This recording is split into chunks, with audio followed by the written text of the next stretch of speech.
Olá pessoal, Freud do zero, aula zero.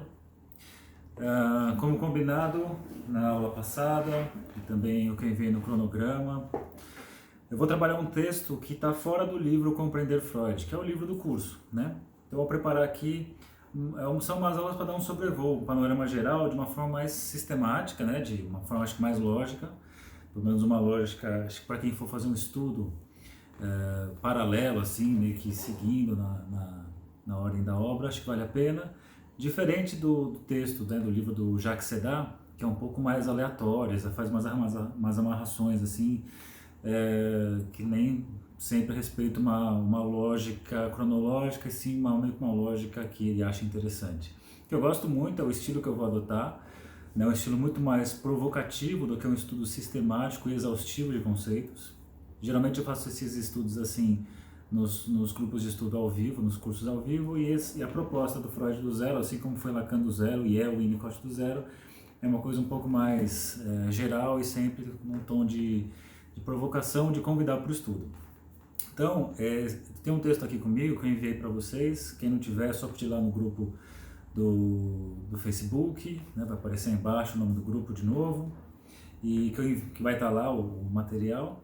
Esse texto está nesse livro aqui, chamado Psicoterapia de Orientação Analítica, da ArtMed, e no capítulo 5 você tem um texto do Luiz Carlos Mabilde chamado Conceitos Psicanalíticos Freudianos Fundamentais. Eu escolhi esse texto aqui para dividir com vocês. A primeira vez que eu li esse texto eu achei muito interessante, isso foi, sei lá, 15 anos atrás, sei lá, faz um bom tempo. E quando eu li esse texto, eu achei muito legal. Eu falei, pô, se um dia eu dar um curso de Freud, eu vou usar esse texto para falar sobre Freud, que eu acho muito interessante. Porque ele faz o quê? Ele começa dizendo uma coisa que eu concordo, acho muito legal, sempre carrego isso comigo, que o freudismo é conceitual e fundamental, uma vez continua sendo o paradigma unificador de tudo que pode ser dito ou escrito sobre psicanálise, até quando se pretende contrapô-lo. Então Freud, a psicanálise começa com Freud, quem vai falar de psicanálise, seja qualquer autor da psicanálise, precisa passar por Freud, seja para concordar, seja para refutar, mas ele é um ponto de referência. E mesmo fora da psicanálise, você vai ter várias abordagens que usam Freud com essa forma de referencial, até às vezes para atacar mesmo, tentar destruir, tipo livro negro da psicanálise, o pessoal vem atacando, mas mantém o Freud ali vivo o tempo todo. Até mesmo a terapia cognitivo-comportamental, o Aaron Beck, que é o criador, ele vem da psicanálise, né? Ele era um psicanalista freudiano e com a problemática da depressão ele começa a repensar a teoria e a prática, começa a propor, né, a construir a sua própria abordagem. E esse texto eu acho muito legal porque ele fala assim, vamos imaginar a divisão da obra do Freud. Claro que você não tem todos os textos aqui, mas ele faz uma divisão, né, de 5 módulos de você poder estudar Freud. Então ele fala, seriam 5 módulos que ele põe assim. Primeiro módulo, como era Freud no início, que vai de 1895 a 1905. Segundo módulo, Metapsicologia Freudiana, 1909 a 1917. Capítulo 3, As Três Grandes Revoluções, que vai de 1920 a 1926. Capítulo 4, Trabalhos Metapsicológicos, Complementares e Trabalhos Culturais. E capítulo 5, Trabalhos sobre Técnica. Então assim, se você tirar isso para estudar, sei lá, vou fazer, cada semestre eu vou fazer um módulo, por conta própria, vou pegar os textos e vou estudar. Ou cada ano vai ser um módulo. Acho que você pode fazer um estudo bem legal. Então, eu vou fazer um sobrevoo aqui não do curso, porque o curso vai ser uma coisa mais desorganizada, mas para quem quiser fazer essa coisa mais organizada, é uma sugestão bacana. Vou fazer 5 vídeos comentando cada um desses módulos como seriam. Então, nossas aulas vão passar das 25 aulas desse curso. Então, eu vou comentar sobre como era Freud no início. Um brevíssimo panorama, porque daqui a pouco vem o curso do Compreender Freud, que de fato vamos nos aprofundar nessas questões iniciais. No módulo 1, como era o Freud no início, ele vai fazer uma divisão, período pré-psicanalítico e início do período psicanalítico. Então, quais são os textos do período pré-psicanalítico? O Projeto para uma Psicologia Científica, Estudos sobre Histeria e as Neuropsicoses de Defesa. Então, nesses pré-psicanalíticos, a gente pode pensar no Projeto para uma Psicologia Científica, que é o Freud ainda neurologista, né? É o Freud que ainda tenta pensar, compreender a questão das afasias, né? A questão dos fenômenos psíquicos por uma via neurológica, uma via até correspondente ao elemento concreto do cérebro, né? Ainda é um modelo ainda, né, que é físico a coisa. E nesse texto, apesar de ter esse raciocínio neurológico, ele já traz assim ideias que ele vai lá na frente vai desenvolver de uma forma assim bem interessante. O Lacan consegue perceber isso, né? O Lacan no seminário 7, ele vai comentar a questão desse texto do projeto, que vai ter uma ideia muito importante para a gente, que é a questão do distanciamento com relação ao objeto, porque esse objeto não vai ser encontrado, porque ele foi fruto de uma experiência alucinatória. Então, você tem lá uma experiência de satisfação, que tem lá um circuito neural que chega até esse objeto, e esse circuito é construído dentro de um contexto de uma série de enganos, né, de percepção, e que na tentativa depois, diante de uma necessidade de recriar esse caminho para encontrar o objeto, isso vai ser impossível de ser encontrado. Então o que acontece? É meio que se existisse um processo de sempre adiar o encontro com o objeto, porque o encontro com o objeto vai ser um desencontro com o objeto. E essa é uma ideia muito legal que o Lacan usa lá na frente, e é bacana porque de alguma forma eu uso muito isso na clínica, assim, né? Porque essa questão do distanciamento do objeto, a distância exata, é isso que a gente está falando o tempo todo. Qual a distância exata que eu tenho para não perder o objeto de vista e também para não me aproximar demais, que o objeto vai se mostrar um desencontro, né? Um não objeto ali, um oco, ou não se trata disso. Vai corroborar um pouco com aquela ideia do Schopenhauer dos porcos espinhos, né? O casal de porco-espinho, que se encostar demais eles se furam, se afastar demais eles morrem de frio. Então, acho que é uma ideia bacana. Depois vem estudo sobre histeria, que eu até comentei algumas coisas no outro vídeo, que você vai ter lá o tratamento das pacientes histéricas, os 3 momentos ali, o método catártico com a hipnose, depois o método de indução e depois a associação livre. Então o Freud começa lá, lembrando que tinha aquela questão de uma certa disputa com o Pierre Janet, que ele põe aqui, ó, no trabalho sobre o mecanismo psíquico dos fenômenos histéricos, Breuer e Freud elegem o trauma psíquico como a causa da histeria, substituindo assim a ideia de degeneração constitucional de Janet. Então Janet tinha essa ideia que existia uma degeneração. Ele traz o exemplo de uma mulher com várias sacolas, que derruba uma sacola e pega outra, outra cai, esse processo todo. E que para eles, para Freud e para Breuer, tem uma questão, na verdade, de um trauma. Aí ele põe aqui, ó.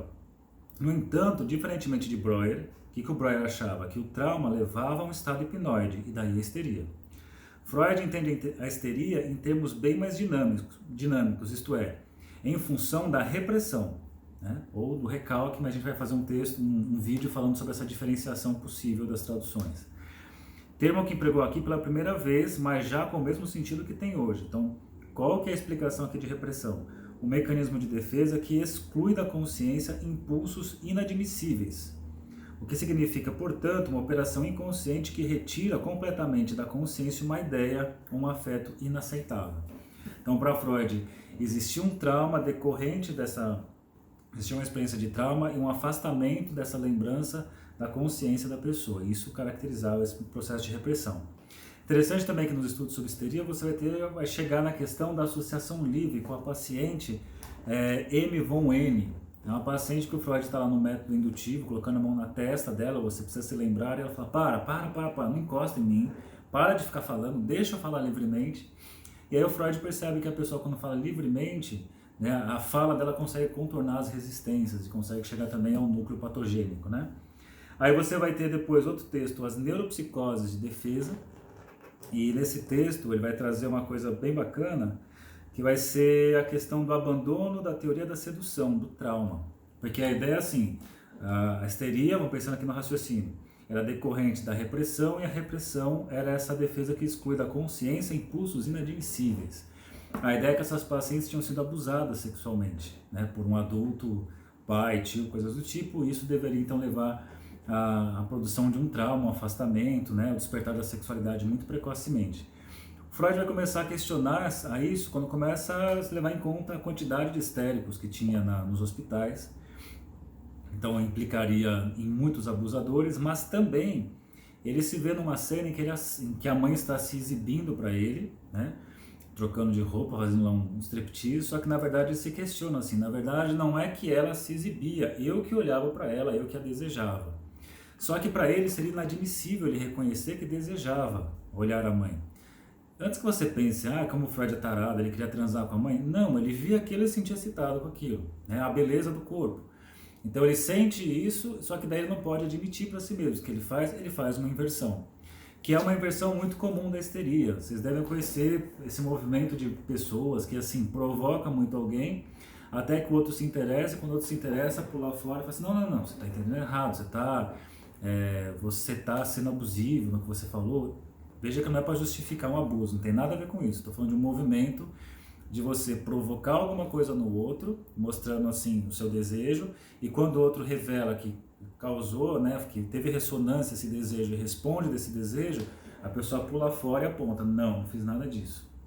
Então você tem aí um movimento que é ativo, mas depois a pessoa inverte e se põe no lugar de passivo, que aliás é um raciocínio clínico psicanalítico fundamental.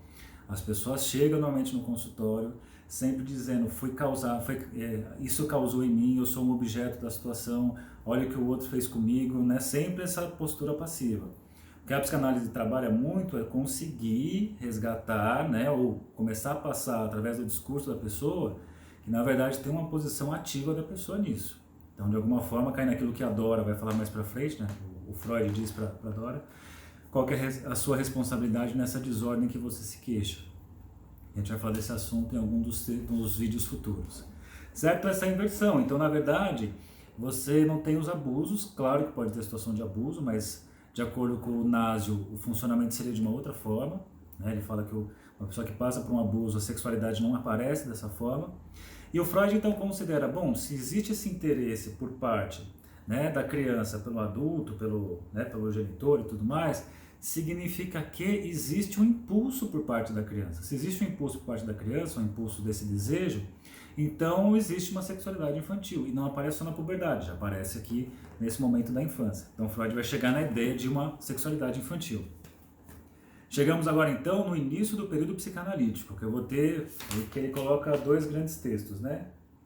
Três grandes textos, que foi o caso Dora que eu comentei, né? Mas teve o outro que é a interpretação dos sonhos, que o Freud vai dizer que o sonho é a realização de um desejo. A interpretação dos sonhos é a obra principal do Freud, e os três ensaios são as duas grandes obras, talvez as mais revolucionárias. Interpretação dos sonhos, o Freud é um livro longo, mas assim, o capítulo 7 é meio que o ponto alto, assim, que a gente comenta normalmente, porque lá você tem um modelo de psiquismo puramente psicológico, deixa de ser neurológico e passa a ser um especulativo psicológico.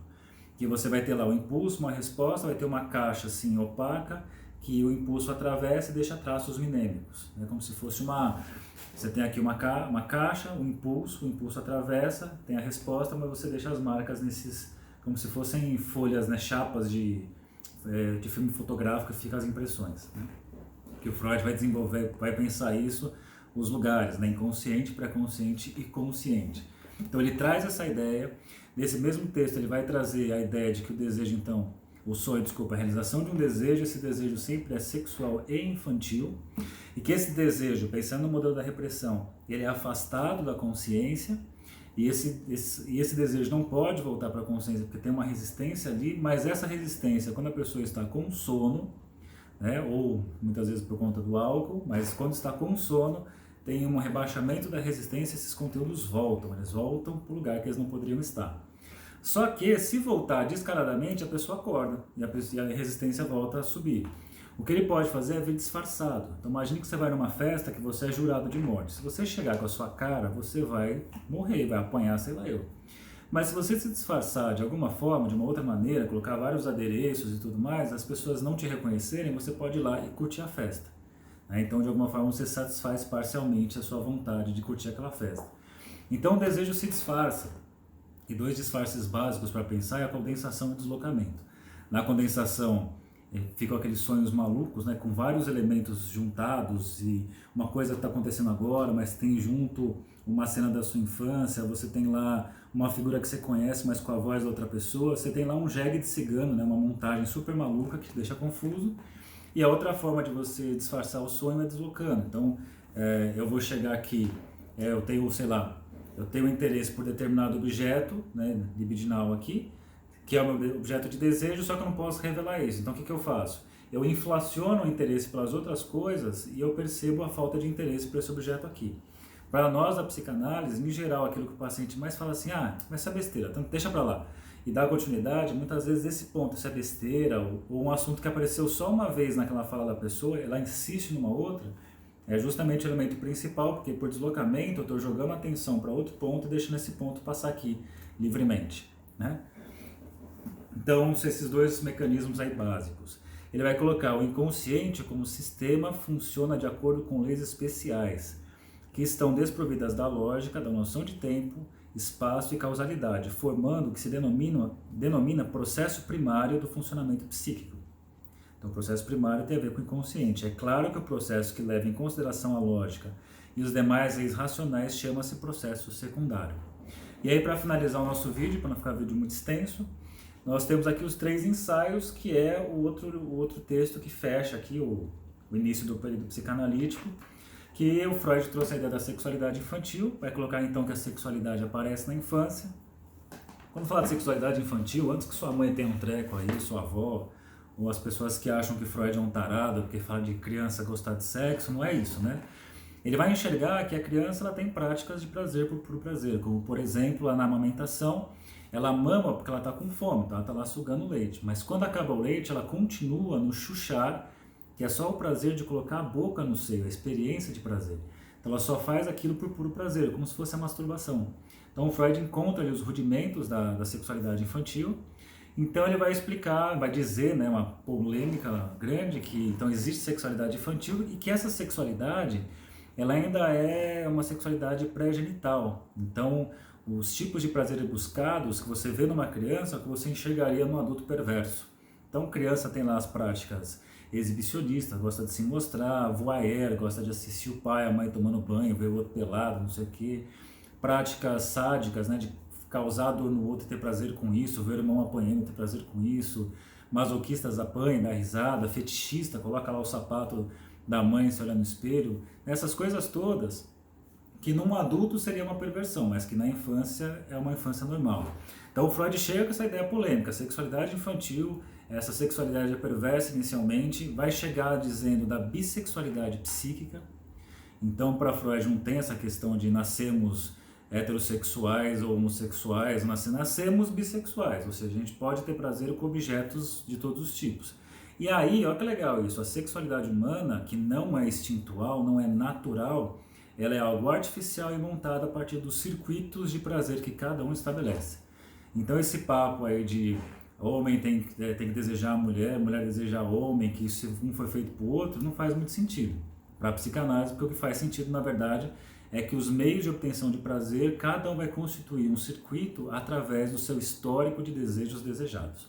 E aí então vai falar de vários tipos dessas práticas, escutando na clínica, escutando as pessoas, a gente sabe que cada um tem prazer de uma forma completamente diferente um do outro, mas você vai ter os grandes momentos, assim, os momentos são meio que comuns, né? As grandes fases, que é a fase oral, a fase da incorporação, que a criança experiencia o mundo pela boca, tudo é a boca, né? Você vai ter depois a fase anal, quando a criança passa então a experienciar o mundo pela ideia de controle e retenção, né, o controle dos esfíncteres, retenção, preocupação com o outro, se ele consegue ser controlado frente ao olhar do outro. Aí vem lá depois o auge do narcisismo, né, que é a fase fálica da exibição da potência, da suposta potência, né, aquela fase que a criança é bem insuportávelzinho, que é o rei da casa. Se tudo deu certo, o rei da casa vai tomar uma tungada ali, vai acontecer a castração, vem o tal do período de latência, quando a criança fica meio sem graça, caipira, né, porque levou o corte do outro, e aí depois na puberdade reaparece então essa sexualidade, que é a fase genital. Então Freud vai dizer que de alguma forma quem são os neuróticos? Quem passou por tudo isso e chegou aqui na neurose, né? Chegou na neurose e tem toda uma lembrança dessas práticas que aqui não eram perversas, mas depois que aconteceu a castração, que a lei foi subjetivada, que a moralidade foi subjetivada, eu não posso mais me lembrar desse momento anterior. Então o que vai acontecer? As minhas lembranças, vou precisar fazer o quê? Afastar. Vou precisar afastar da minha consciência porque eu não posso me lembrar disso. Que é a famosa amnésia infantil. Ninguém se recorda. Leu Freud assim, que absurdo, jamais fiz isso.